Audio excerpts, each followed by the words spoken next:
Hola, soy Ana Lordán, formadora del programa Emprender en la Escuela, y en este vídeo os voy a presentar el taller ¿Esa idea de negocios para ti? Mi objetivo es compartir con los alumnos que emprender es una salida profesional maravillosa, fantástica, pero siempre y cuando encuentren esa idea de negocio que encaje con ellos, con sus valores, sus fortalezas y sus objetivos.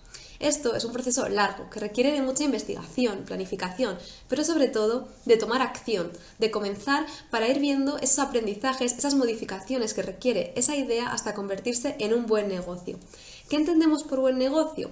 Pues es aquel que consigue dinero rentabilizado, clientes satisfechos y trabajadores que disfruten trabajando en él. Es decir, que se note que sienten pasión por el sector, porque eso es algo súper bueno tanto para ellos como para la economía en general. A todos nos gusta trabajar con personas que se les nota que disfrutan su trabajo. Por ello, el taller se va a centrar en trabajar estos tres pilares para convertir esa idea que surge hoy en las aulas de Aragón en un buen negocio en el futuro.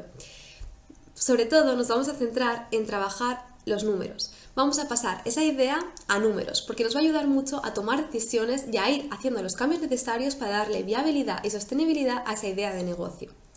También vamos a ver dinámicas de fijación de precios, de networking, de autoconocimiento.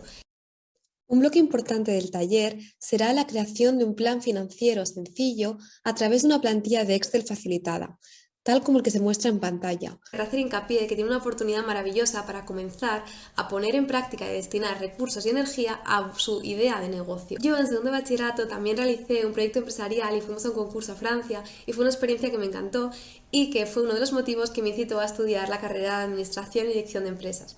Después de la carrera, a mis 21 años, decidí emprender con mi marca de aceite de oliva virgen extra, Aceite Lordán.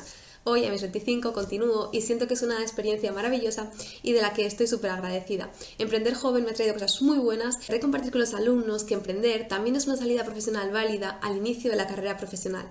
Nos vemos en el aula. Gracias.